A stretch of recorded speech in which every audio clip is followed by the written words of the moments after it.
Welcome back to 101 East. This week we're in Jakarta, Indonesia, as we discuss the nation's military reforms. Now, Connie, in October this year, the military, the TNI, were expected to hand over all their major businesses to the government and to civilian businesses, but they failed to do so. Why? Because when we are talking about the business of TNI, no one can answer exactly how much is that and who's doing the wrong things. Because from the TNI, after the 2003, everything's already been settled and done.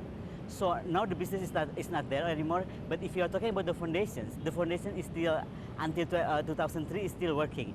But again, talking about the business and the foundation of the TNI, we have to just make sure what kind of business and the foundation all about. Because this foundation actually is going to the welfare of the soldiers.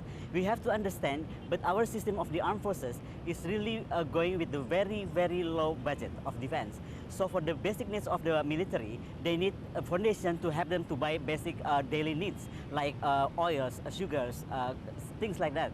So when we are talking about the business TNI, this is really make me upset, in my point of view, because I've been to United States Congress and they've been asking me about this business things, and they cannot even give me the right number. Some people say this, some people they say that. That happened in Geneva as well. The point that you cannot get everything, exactly the problem of accountability.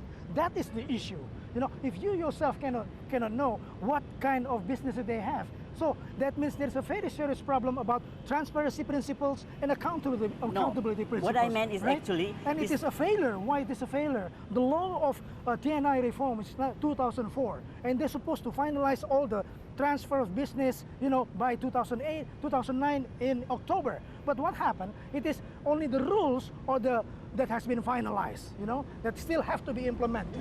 You have to admit that there is the issue of the illegal businesses that the TNI is involved in. Is there any way that that can be ever cleared up? Again, as I said to you, that in my opinion, all the things after the reformation is already done from the armed forces side. But if you are asking me about how the defense department arrange that kind of thing, is really beside the TNI. The things about why I raise the subject, because the business and the human rights things is really making our armed forces very bad around the world. They have a bad reputation. It's only if you are talking about the TNI, they just understand two things: the business, the wrongdoing of the business, and the wrongdoing of the human rights. Nothing else. Fendi, the point is here, the government isn't able to fully fund the military, as Connie said. So isn't it fair then for the businesses to remain within the military for themselves, to fund themselves? That is exactly the myth. The myth about that kind of argument, that because the state cannot fund the military, then it is how do you call that? It's the freedom. If we should give a liberty for the military, the TNI, to find their own business.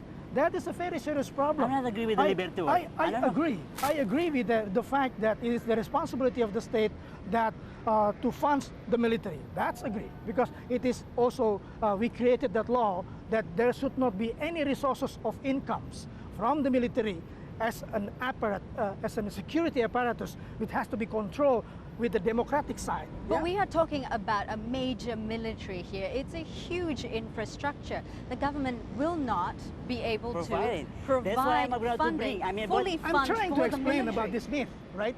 When you're talking about, Connie has already raised about the problem of, it's not sure which business you are talking about. So there is a very serious problem about accountability and transparency. The first thing we have to examine is actually how this available budget has been used, and how the military has been able to run the organizations from different sources of income. No, the problem is with the business of the TNI. This is what I said. This is the problem, because when people say about the business, they're really looking into the small things, which is affecting the big things. Actually, small things like illegal logging in Papua. See, is that this what is you're what I'm talking going about? to say to you. I mean, if the personnel or the individuals in the TNI, I didn't say that some people do not do that, but some maybe do this. But do not blame all the armed forces. It's like what I said before. When you are talking about the security sector reform, we have to talk about the civilian sector reform. Let me finish my sentence first. Yeah. Because when we are going to professionalizing our military, but at the same time the government cannot provide the things, who's going to provide this? And again, this 0.65% of the defense budget from the GDP is only provided for the welfare. And what kind of welfare is it we are talking about? We are talking about the welfare of the personnel of the military is only for the past several years. But how about the equipments? Talking about the military is talking about equipments, infrastructure, logistics, even all the system of the organization. But we're also talking about a military mindset that's been so ingrained, with not only just within the military, but also within the society itself. These problems that the military are facing right now, how much is it related to the fact that there are no civilian leadership within the military itself? Do you think there is a need for more technocrats to perhaps to lead the military? It is more in the mindset. So that's a problem which actually Connie has said. When even we have now civilians, but if that civilian still maintaining the mindset and the legacy that we still need, a support, a very concrete support from the military, I don't feel comfortable to run an organizations or to run a governance, without the support of military. That is a big problem. So it is not the question of changing a civilian, but it is changing the mindset itself, right? But I would like to go back again with the fact that I agree that we have to build our military. Exactly. To be a military, The real military, you agree with that respect human rights, they don't do business, that's also actually don't do the politics. That we agree on that. Yeah, but who's bringing the people to the politics? Okay, No, we are talking about Let me finish that. Okay. When we agree on that, so I'm not blaming the whole. There is no blaming here. We are talking about institution which has been used as a very effective tool of controlling the power. Yeah? When you are trying to do a transitional process towards the better one, then we are not blaming. We are trying to help. We are trying to build. Not just blaming, but at this stage, though, accountability is also a major issue when it comes to the military. High-ranking officials have not been held accountable for human rights abuse. I mean, how do you then reform this huge military if high-ranking officials continue to get away with crimes that they allegedly committed in East Timor, in Aceh? That sentence legitimately allow the high-rank military to do the human rights things, I'm not agree. Because we have to understand how the armed forces is working. The armed forces or the military works because of the political decisions. If this is only for military, why it's very hard for us to find the killer of the Trisakti or Semanggi or whatever it is, like Papua or even Timor. The problem is the political things involved in that problem. I've been to the Commission 1 of the DPR and I know how's the process going, about the ballots and everything. And why it stopped there? What about the military? Why doesn't the military then hold these high-ranking officials accountable for what they did in East Timor, It is in very Aceh? clear. There is no deterrent effect as what has been raised in the question. There is no deterrent effect. Deterrent effects for all perpetrators of human rights. We have all human rights courts in Indonesia, you name it. Not all countries in the world have human rights courts. We have human rights courts. But what happened? None of the perpetrators, especially the high-ranking officials, has been punished. That is already denial of the rights of the victims.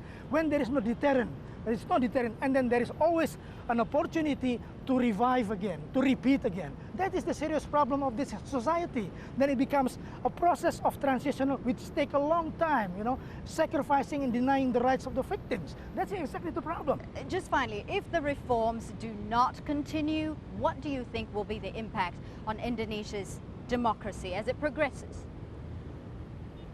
If the reform has to be done, okay, that's we have to agree. But again, the problem is not on the armed forces or the security actors factors, despite the police that Pak Rafandi Jamil mentioned before. Why? Because when we are talking about the formation of the TNI, it means the civilian want to make the military professional, okay? Yeah. And this is bringing the military, by the law, is going to be built as the outward-looking military. What does it mean? It means that you have to build your navy, very strong navy forces. You have to bring the air force forces, and that's talking about money. How come this one thing you said about building the outward-looking military, but at the same time you don't give money of it? It's all 0.65. We're not going to be a normal country anymore. Most of our regions, they are talking about 3 or 5% from the GDP, and we are jumping to not even 1% of the GDP. And so we are talking about building the outward-looking military. That's why, in my opinion, I don't agree if the TNI is going to be built as the outward-looking military. Why? Because we have to be realistic. If the government doesn't have money for it, then building as the inward-looking military. They have to work together with the police for the transnational security threat. Because now, what we are facing, a non-traditional That's very threat. interesting to I'm say just that. going to have to move this on, and Yes. I'm going to have to give Rafendi the last say here. Okay. Rafendi, what do you think this means for Indonesia's democracy as it goes forward if the reforms are stalled? Yeah, for the future of Indonesia, the reforms of the military, we want to have a military that's already said in the law that we have. No business, no politics, respect human rights. When this agenda is already accomplished, that is a very good foundation for the future of Indonesia, because then you can build the so-called demilitarizations in the mindset, even among our society.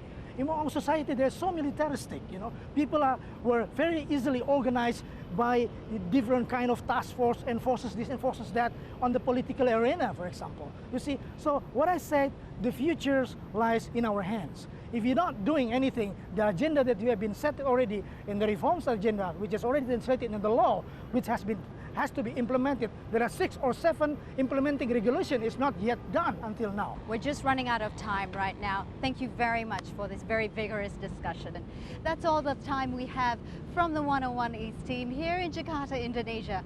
Thanks for watching.